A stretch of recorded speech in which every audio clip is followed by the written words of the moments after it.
Olá, estudantes, tudo bem? Professor Humberto aqui no Plano que Comenta Biologia, FUVEST 2025. Agora aqui as estrelas do Plano que Comenta, professora Regina e professor Wagner de Biologia. Sejam muito bem-vindos, professores. Obrigada, Humberto. Tá? É um prazer estar aqui. É um prazer recebê-los. Estamos aqui, mais uma vez, para dar uma devolutiva para os nossos estudantes de como que foi um pouco da biologia, né? Vocês vão fazer um apanhado geral e analisar algumas questões especificamente, né? Seria isso, né? Uhum. Tá, então, Regina, nós vamos começar com a 29, o professor Wagner, fica à vontade, né? Isso, vamos começar aqui porque é uma prova que a gente já teve 3 questões de evolução, né? Então, nós vamos passar um pouquinho pelas 3. No geral, a prova estava bem tranquila para os nossos alunos, em especial, né? Que são bem treinados para resolver esse tipo de questão. As alternativas não tinham muitos distratores, então estava mais ou menos tranquila. Por exemplo, essa 29, ela era relativa a um texto em inglês enorme aqui, que eu confesso que eu não li. Estava aqui do lado, né? Para as esse questões texto, 27 a 29. eu confesso que eu não li o texto e não tive dificuldade de responder, mas não porque sou professora de biologia, porque realmente daria para fazer essa questão independentemente do texto. Não dependia do texto. Não dependia, porque ele está perguntando o princípio da teoria sintética da evolução, o que aconteceria. E a única alternativa que a gente, falando de evolução, a gente pode considerar é que não dá para prever a evolução, né? Isso a gente bate muito com os alunos, que a evolução é um processo aleatório, ele depende de mutações aleatórias, então não tem como a gente prever aonde vai dar, né? Não tem uma finalidade, como na alternativa A, por exemplo, que já era aquela coisa meio lamarquista, né? As espécies necessariamente se adaptarão. Isso... Então, totalmente lamarquista. Totalmente lamarquista, né? E aí, algumas coisas, nenhuma espécie sobreviverá na alternativa D, né? Espécies aquáticas terão vantagem sobre as terrestres, alternativa E, não dá para saber, né? A gente não sabe os caminhos da evolução. Então, não precisaria nem ler aquele texto para... Nem ler. Então, talvez o texto era para quem não conhecia muito biologia, né? Para tentar tirar a informação de lá, né? Talvez tenha alguma informação no texto. Eu confesso que eu não sei, eu não li. Mas o enunciado já deixava claro. Né? Já deixava claro. Heterossintética, né? Muito simples. Muito simples. E, na sequência, mais uma de evolução, aqui, né? a 30, de especiação. Alopátrica, que inclusive nem apareceu o termo alopátrica, né? Ele falava só em barreira geográfica. Mas o pessoal ficou, vamos confessar, professor, eu fiquei olhando aquelas bolinhas coloridas. Será que era dica de alguma coisa? Né? Acho que era para deixar a prova mais bonita. Deixar a prova mais bonita, né? Será que indicava alguma coisa, né? Na verdade, também desnecessário, né? As bolinhas coloridas, mas... Confundir, né? Mas assim, né, mostra que quando você separa duas populações, elas vão seguir caminhos diferentes e já pensando no que a gente respondeu na questão anterior, sempre aleatoriamente, né? Então não tem finalidade. E ali tem a questão, né, Regina? Reduz muito o tamanho populacional, né? E aí, quando se reduz o tamanho populacional, né, pessoal, a gente observa que indivíduos aparentados começam a cruzar, né? Chama endogamia. E, consequentemente, né, começa a aparecer as doenças genéticas, né? A maioria são recessivas, né? E pais portadores, a gente vê em genética, heterozigotos, podem ter filhos afetados. Então, aumenta o risco, né, de doenças recessivas na população. E, na verdade, assim, essa resposta, ela é muito mais... a gente trabalha muito mais ela na genética, Na genética, né? muito isso. Então, interessante, porque uma questão de especiação alopátrica, ela não tinha uma pergunta de especiação, mas ela tocava no assunto da genética, que é muito bem batido, né? Consanguinidade, endogamia, isso aí. Né? Uma vez até o Unicamp perguntou, né? É verdade ou é lenda, né? Que o casamento de primo com prima aumenta o risco de filho com problema. Isso, é verdade. E é verdade. Desde que a família seja portadora, né, de um gene. De algum gene recessivo, né? Isso mesmo. Mas também sem grandes problemas, porque os alunos sabem isso também na ponta da língua, né? Mas uma questãozinha bonitinha essa. Perfeito.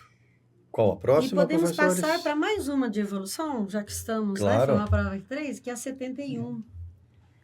Que também uma questão deste assunto, né?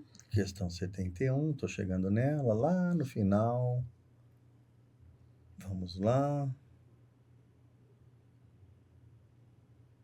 Passou na matemática, o Aí, ó, tá aqui, ó. então, começa também de um texto grande, abaixa um pouquinho, um gráfico, né, para ser interpretado. Certo. E aí, olhando as alternativas, você já poderia de cara marcar qual que é, sem ler o texto, sem ver o gráfico.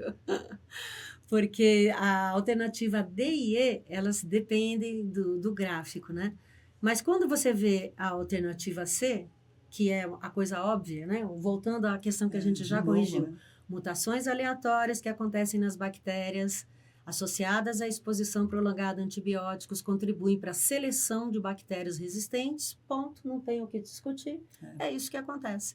Então, assim, não é pensamento darwinista, essa é a teoria, né, que a gente fala, eles têm na ponta da língua também isso, e aí não era desnecessário, se você está com problema de tempo assim, já marcaria essa, eu nem olharia. Na dúvida, né, dá uma olhada no gráfico, volta um pouquinho no gráfico. Né?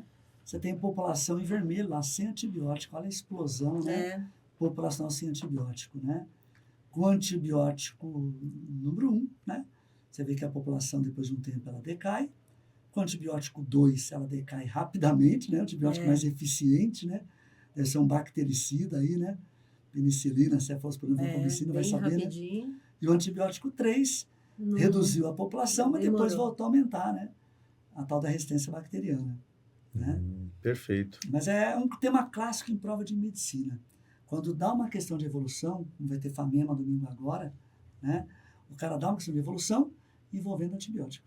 Sim. Questão da resistência ao antibiótico bacteriano. E cada vez mais, né? Que esse é um problema de saúde que a gente está vivendo, né? Falta de cada novos vez mais, antibióticos. Dizer, o que se fala mais no mundo é isso, né? O que vai matar mais gente no mundo são essas doenças. E faltou nessa prova a questão de vacina também, faltou, né? Questão mas de vacina, teve no Enem. Faltou questão de Olimpíada, questão de esporte, questão, né, bem de atualidades. Entendi.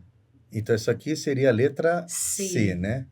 Perfeito. Então, 3 questões envolvendo o mesmo assunto, de evolução. Perfeito. Professor Wagner, a sua seleção ou a Regina tem mais alguma também? Fica à vontade. Vamos para 47. 47.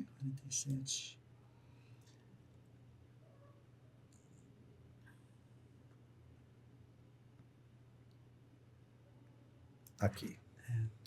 Então, pessoal, essa prova me lembrou muito Enem dos anos 90, né? Voltando. Nossa. Né? Prova que envolve saúde pública, temas clássicos de saúde da população, dengue, que já foi muito batido, anos e anos seguidos, né? Então, uma prova de conhecimentos básicos de biologia, né? De saúde pública, né? E área ambiental, né? Então, essa prova remete muito ao Enem. Então, é uma prova que mudou o estilo para um padrão bem Enem mesmo, tá? Anteriormente. Vamos lá. A questão aí é um pouco de análise de gráfico, de mapa, né? Mas com conhecimento de bioquímica, na verdade, bioquímica dos lipídios, né? Então, a figura representa níveis médios de consumo de gordura saturada, né? Da dieta para adultos, né? Com idade aí maior de 20 anos, é isso? Maior igual a 20 anos, é isso. Perfeito. Considerando pelos dados da figura, né? Os habitantes da Austrália e da Rússia apresentam maior risco de desenvolver doenças, né? Então, a parte mais escura do gráfico, né? A Austrália e Rússia, né? Grandes consumidores de carne, né? Grandes rebanhos também bovinos, né? Então, carne e gordura saturada, né? Carne, quem não gosta daquela picanha, aquela gordurazinha da picanha, né? Eu não. Eu sou um grande consumidor de carne, adoro, né? Uma picanhazinha. Mas tem a questão da gordura saturada, né? A gente sabe disso, né? Gordura aí que provoca placas, ateromas, né? Na parede das artérias. Então, logicamente, aumenta muito o risco, né? De doenças cardiovasculares, né? As placas de gordura causam um fechamento das artérias. Isso facilita o rompimento dessas artérias, o infarto, né? A perda de sangue, que pode levar a pessoa, de repente, a óbito. Perfeito? Doenças cardiovasculares. E no Enem teve uma questão também, né? Teve uma questão. Semelhante também, semelhante. Né? De doenças. Esse é um tema importante, né? Colesterol, gordura saturada. Que é outra tendência, né, da outra população desenvolver por conta dos hábitos alimentares, né, e tudo mais.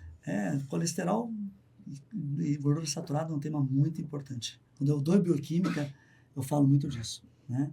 Do HDL, do LDL, transportando o colesterol. E uma questão relativamente simples para um assunto tão rico, tão complexo. Né? Não envolvia HDL, não envolvia LDL, nada. Apenas a gordura com doença cardiovascular. Um mal do mundo moderno, os junk foods, cheio de gordura saturada, né? Muita gordura, né? Muita gordura, né? Muita obesidade, né? Problemas cardíacos de pessoas jovens, né? Pessoas jovens. Né? Então, essa é uma questão importante de saúde pública, na verdade, né? Exatamente. É que nem você falou, padrão Enem, né? Padrão Enem, saúde pública, né? E a próxima também, né? Parecida. Vamos lá, questão 55. Questão 55. Então, foi uma de bioquímica, uma aí de fisiologia. Na verdade, é invertebrados, a Regina que de invertebrados. Para vocês, né? Essa é. A parte de fisiologia humana não apareceu na prova, né? Deixaram para a segunda fase, né? Deixaram a segunda fase. Dentre os animais invertebrados, alguns grupos apresentam um sistema circulatório fechado, enquanto outros apresentam um circulatório aberto, o que leva a diferenças em processos fisiológicos, né? Nos invertebrados, o sistema circulatório. A Regina deve ter falado muito para vocês, eu também falei em coração, circulação humana, né? Então, a gente sempre compara no início os tipos de circulação, né? Os invertebrados, circulação aberta, exceto polvo, lula, né? E anelídeos, né? A gente sempre comenta esse clássico, né? Lembrando que a circulação fechada, né, aumenta muito a pressão sanguínea, né? O fluxo sanguíneo no organismo, transporte de nutrientes, de oxigênio, né? Isso aumenta a atividade metabólica mitocondrial, né? A respiração aeróbica, aumenta a produção de ATP, a produção de calor, né? A termogênese. Isso deu uma grande vantagem, né, Regina? Por isso, para a endotermia, né? Para aves e mamíferos, a circulação fechada, dupla, completa, foi fantástico, né? Para conquistar diversos ambientes, ampla distribuição geográfica, né? E para os invertebrados que apresentam circulação fechada, também deu uma boa vantagem, uma boa vantagem, né? Então, é um tema muito importante, circulação aberta e circulação fechada. Então, nos invertebrados, olha a letra A, que pode confundir. O sistema circulatório fechado apresenta menor pressão sanguínea, não. Tá? Aberta, sim. O sangue abandona os vasos, né? Forma poças de sangue, as hemocélias, né? Reduz a pressão. Agora, o sistema circulatório fechado, letra C, permite maior eficiência no transporte de oxigênio em relação ao sistema circulatório aberto. Perfeito. Tá? Isso aumenta a entrada de O2 na célula, a atividade respiratória mitocondrial e aumenta, consequentemente, o metabolismo. Né? Então, letra C, gabarito. Perfeito. Uma questão, me parece, relativamente simples, né? Para os nossos alunos, que a gente bate muito isso. Questão direta, né? Questão muito direta. As alternativas não eram tão grandes, né? Não precisava uma análise, não né? Precisavam. Estava com pouco, no geral, Humberto, pouco texto, assim, né? Pouca complexidade. Muito curtas, né? O único texto foi do inglês. Que não precisava ler. Não precisava ler. O restante de texto muito pequeno, afirmativa muito curta. Muito direta, pouco distrator nas alternativas. Muito perfeito. Bem tranquila para os nossos alunos. 67. 67. Lembrando, estudantes, é a prova V1, hein? É a V1. Versão V1. Versão V1. 67 está aqui. Então, essa é uma questão que a gente comenta no final do ano, né, de biotecnologia. A gente fala de DNA recombinante, nós falamos de célula-tronco, engenharia genética, transgênico, a gente discutiu todos esses assuntos com grande profundidade. Essa questão, né, é mais interpretativa. Você vai ter uma célula-tronco, diferenciando-se em célula muscular, célula epitelial, célula nervosa, né, célula óssea, tá? Célula adiposa. O que a gente observa, né, pessoal, que a célula-tronco, ela dá origem a todos esses tipos celulares, né? Pode ser uma célula-tronco totipotente, pode ser uma pluripotente do blastocisto, né? Então, essa célula-tronco tem grande capacidade de diferenciação. E o que a gente observa? Que o patrimônio genético não muda. Todas as células do seu corpo, né, têm o mesmo genoma, tem o mesmo conjunto gênico, né, Regina? O que muda é que em cada parte do corpo humano, tá, há uma ativação gênica diferente.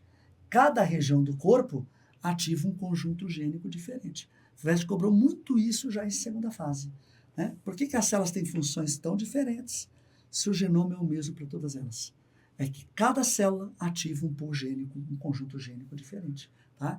Isso é muito importante. Então, a célula-tronco pode ser tudo. Pode ser tudo, Humberto. Se ela for uma célula-tronco de ovamórula, que é totipotente, ou de blastocisto, ela pode formar qualquer tipo de célula. E ela, claro, sobre o comando do corpo, ela vira o que precisa. Ela vira o que precisa. Aí que a gente está estudando esses comandos. Inclusive, o Prêmio Nobel de Medicina desse ano foi um Exatamente. trabalho nessa área, da ação dos pequenos RNAs que fazem o micro-RNAs. controle disso aí. O que Bem seriam interessante. micro-RNAs? São pequenos segmentos de RNAs que atuam no RNA mensageiro. O que é o RNA mensageiro? É o que leva a mensagem do DNA para o ribossomo comandar a proteína. Então, uma das hipóteses, um dos trabalhos que ganhou o Prêmio Nobel de Medicina, é que esses micro-RNAs podem se ligar ao RNA mensageiro, inativando o mensageiro, e com isso impedindo a síntese proteica em alguns tipos celulares. Isso dá uma diferenciação em determinados tipos de células, né? Faz com que eles tenham funções diferentes. Então, tem muito estudo nessa área, né? Na questão da ativação gênica. Que gene que vai estar ativo numa célula, que gene que vai estar inativo na outra célula. É muito importante para os alunos eles, né, gravarem essa questão de que a genética é a mesma em todas as células. Mas a alternativa E aí estava um pouco problemática, né, Wagner? Aí que está a questão. Muito aluno vem falar, professor, eu coloquei a letra I, eu achei que a ficava muito óbvia. Né? Todas têm os mesmos genes.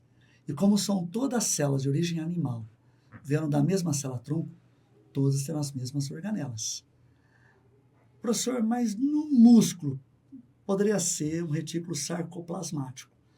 Mas o que é o retículo sarcoplasmático? É um retículo liso, especializado em armazenar minerais para contração. Mas não deixa de ser um réu.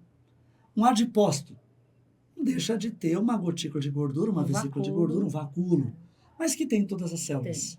Então, as organelas, na verdade, pessoal, também são as mesmas. Aí vem aquela ideia, né, do Enem.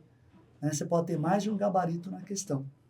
Mas aí você vai no gabarito, né, que seria o mais óbvio, o mais correto, né, o que mais se usa, que é ter o mesmo patrimônio genético, ter o mesmo conjunto gênico. Isso mesmo. Então, ficaríamos com a mais correta, a letra A. Né? Perfeito. Não que a B não poderia ser o gabarito também, se não tivesse A. Entendi. Numa questão dissertativa, poderia ser dito os genes e as organelas também. Perfeito. Poderia, mas não poderia ser dito só as organelas, porque entendi. a questão de ter os mesmos genes é mais importante. É óbvio, né? O mais importante. Alguns alunos chegam a dizer que, nossa, que saudades de prova dissertativa. Né? Então, que você mas pode... calma que as segundas fases estão aí, né? Está chegando. Aí você vai poder mostrar todo o seu conhecimento. Porque eles não querem entrar, entre aspas, no distrator das alternativas, né? Isso é um dificultador em potencial, né, das questões. Porque muitas vezes o cara conhece muito do assunto, né? E eu até falo para eles que às vezes conhecer muito acaba atrapalhando, porque muitas vezes, não é o caso da FUVEST, mas alguns vestibulares às vezes nem são tão rigorosos com conceitos como a gente costuma ser, né? Perfeito. E aí o aluno, gente, desculpa, mas biologia não é matemática. Aquela afirmação não estava muito correta, professor. É verdade. Perfeito. Professor Wagner, mais alguma questão ou uma análise final agora? Acho que uma análise final. Né, pessoal? Vocês viram que uma prova, né, com conceitos muito simples, né, com poucos textos, afirmações bem objetivas, curtas, né? Uma prova bem conceitual. Acho que vocês devem ter arrebentado, ter ido muito bem na prova de biologia, com certeza. Né? Com certeza. Uma FUVEST de um jeito assim que vocês sonhavam, né? Uma FUVEST fácil de fazer, que não dá muita dor de cabeça. Eu imagino que nas exatas humanas o pessoal deve ter pego um pouco pesado. Né? Eu dei uma olhada na prova de humanas. Olha, humanas estava muito bonita. A matemática foi uma prova diferente, né? A gente está sentindo um caminho para estilo do Enem, né? Então foi o que a gente comentou, né? Parece que voltou um pouco para o Enem. Caminho do Enem. Tá naquela região de transição. Né? Umas questões técnicas, outras com muito texto, interpretação, né? Está caminhando essa transição. Bom, e sabendo que a FUVEST já liberou as notas de corte hoje, né? Dia 22, né? Acabou de sair, né? Acabou de sair? Acabou de sair. Final da manhã, né? Exatamente. Bom, professores, um recadinho para os alunos, o que fazer agora? Tem algumas provas, testes ainda, né? que nem o professor Wagner disse, a FAMEMA, né, que é uma faculdade muito conhecida, né, vai ser nesse próximo domingo. Né, mas o que fazer testes, né? Biologia e Química dissertativo. Quatro O que fazer agora para essa reta final das questões dissertativas de segunda fase? Assim, adivinhar o que vai ser pedido é impossível, mas... A gente teve um ano para isso, né? Ou 3 anos, né? Eu acho vai que somando. O treino de escrever, responder com objetividade, a gente tem feito muito com eles esse ano, mas eu acho que vale a pena, né? De novo, o aluno se focar nisso, né? Em tentar fazer aquela resposta objetiva, sem enrolar. E talvez pegar um outro assunto que ele se sinta mais inseguro, né? E dar uma revisada um pouco fisiologia humana com certeza vai cair, né? Não caiu nada aí. As provas de medicina, né, Regina? Eu estava fazendo uma análise com eles hoje da FAMEMA.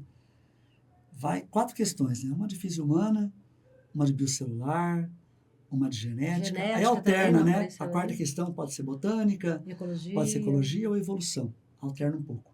Né? Mas é claro que nas segundas fases, né? Os assuntos de medicina, mais biológicos, mais técnicos, acabam aparecendo um pouco mais. Né? Essa questão de gráficos, né? Elas costumam aparecer mais também na segunda fase. Então, quer dizer, os assuntos que não caíram agora, pode dar uma ênfase para a segunda fase. A gente viu, por exemplo, questões de ciclo celular, né? Intérfase, mitose, meiose. Não caiu nada em primeira fase, basicamente. Não caiu mesmo. Mas se você pegar a FAMEMA, a FAMERP, segunda fase, cai todos os anos. E a própria genética, né? A própria genética. Que estava ausente. Que estava ausente, que não apareceu também aqui na FUVEST, né? Vai estar apareceu presente, aquela questão de daltonismo. De daltonismo, né? Então, vai aparecer com certeza temas muito mais específicos, né? E igual a Regina falou, vamos treinar. Questão dissertativa, a gente fez isso, né, nessa semana, nas manhãs da semana. Vamos continuar fazendo. A gente treinou muito FAMEMA dissertativa, tá? Vamos treinar semana que vem FAMERP, Unifesp, FUVEST, Unicamp, né? Isso é muito importante. A gente vai discutir toda a teoria, a gente vai aprofundar e vamos treinar as respostas discursivas, que é fundamental. E chegar mais preparado para a segunda fase. Perfeito. Professores, muito obrigado. Tá? Estudantes, então, professora Regina e professor Wagner, esmiuçando a prova de Biologia da FUVEST 2025. Pessoal, até mais. Nós teremos mais Planck Comenta. Fiquem ligados na gente. Até mais. Tchau, tchau. Até mais, abraço. Tchau, tchau.